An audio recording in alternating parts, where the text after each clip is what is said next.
নমস্কার বন্ধুরা, আমি দেখতে চলে আসলাম ছোট্ট একটা ব্লগ নিয়ে তোমাদের সঙ্গে শেয়ার করতে। আজকে সুবাদা রান্না করছে, ওরই একটা রান্নার রেসিপি তোমাদের সাথে শেয়ার করছি। এখানে কি আছে সুবাদা একটু বল। এলাচ, নারকেলের পাউডার, জয়িত্রী, জায়ফল। আর এখানে চিকেনটাকে কালকে রাতেও ম্যারিনেট করে রেখেছো। এখানে কি কি দিয়ে ম্যারিনেট করা আছে? এখানে আছে টক দই, জিরে গুঁড়ো, ধনের গুঁড়ো, নুন, হলুদ, কাশ্মীরি লঙ্কার গুঁড়ো, শুকনো লঙ্কার গুঁড়ো।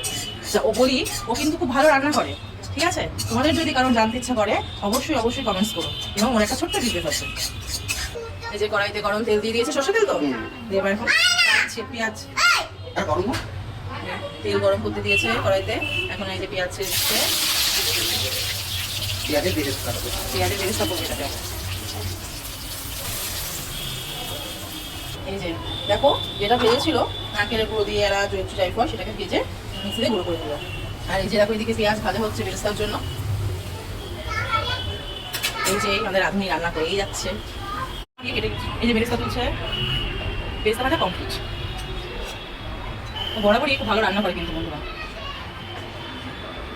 পুরো করকরে বেরেস্তা এটা করি না, এটা হালকা ভাজা করি।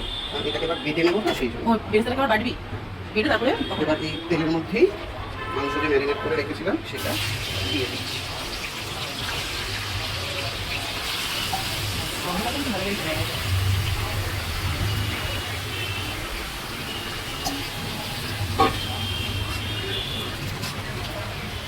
অনেকে করে অনেকে করে না, কিন্তু আমার ঠাকুমা শিখিয়েছিল এই মশলা মাখা দিয়ে বাসনটা বা হাতে যে মশলাটা লেগে থাকে সামান্য জল দিয়ে ধুয়ে দিলে, সেটা দিলে রান্নার টেস্টটা নাকি খুব বেশি ভালো হয়। সেই নিয়মটা আমি এখন পর্যন্ত পালন করে আসি। সেই জন্য মশলাটা আর হাতটা দিয়ে পাত্রতেই রেখে দিলাম, জলটা পরে দেবে। ভালো করে কষানো করে না, কষাবো না সেরকম। কষালে অনেকে কষায়, কিন্তু আমরা খুব একটা মাংস কষাই না। কষালে জানি না কেন টেস্টটা মনে হয় সেই টেস্টটা পাওয়া যায় না। সেই জন্য জাস্ট করে ধিমি আঁচ করে দিলাম। এবার এটাকে ঢেকে দেবো। এই মাংসের মধ্যে দিয়ে যে জল বেরোবে তাতেই পুরো রান্নাটা ঢেকে রেখেছিল। তারপর এরকম এটা বেরেস্তা দিচ্ছিস না? বেরেস্তা আর নারকেলের রুটি সবার সঙ্গে বেটে দিয়ে দিলাম।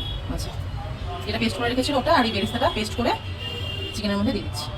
এরপর কি করবো? ব্যাস, এবার ঢেকে ঢেকে কষাবো, মাংস সিদ্ধ করে দেখাবো। ঢেকে এটাকে কষাবে। দেখো বন্ধুরা, কালারটা দেখো, শুধু কালারটা দেখো। সাথে বলি ও খুব ভালো রান্না করে। দেখো, তেল কিন্তু যে খুব বেশি দিয়েছে তা নয়, যে তেলে বেরেস্তা ভেজেছিল সেই তেলেই চিকেনটা করেছে। এই যে আমাদের যে রান্না করে দাদা, দারুণ রান্না করে, দেখে নাও। তোমাদের যার যার অর্ডার দিতে হবে ওর কাছে কিন্তু অর্ডার দিয়ে নিও। যার কারণ যদি মনে হয় আমাকে ইনবক্স করো, ঠিক আছে? এই যে ফাইনাল লুক দেখে নাও, কি সুন্দর হয়েছে। ভিডিওটি ভালো লাগলে অবশ্যই লাইক শেয়ার কমেন্টস করো।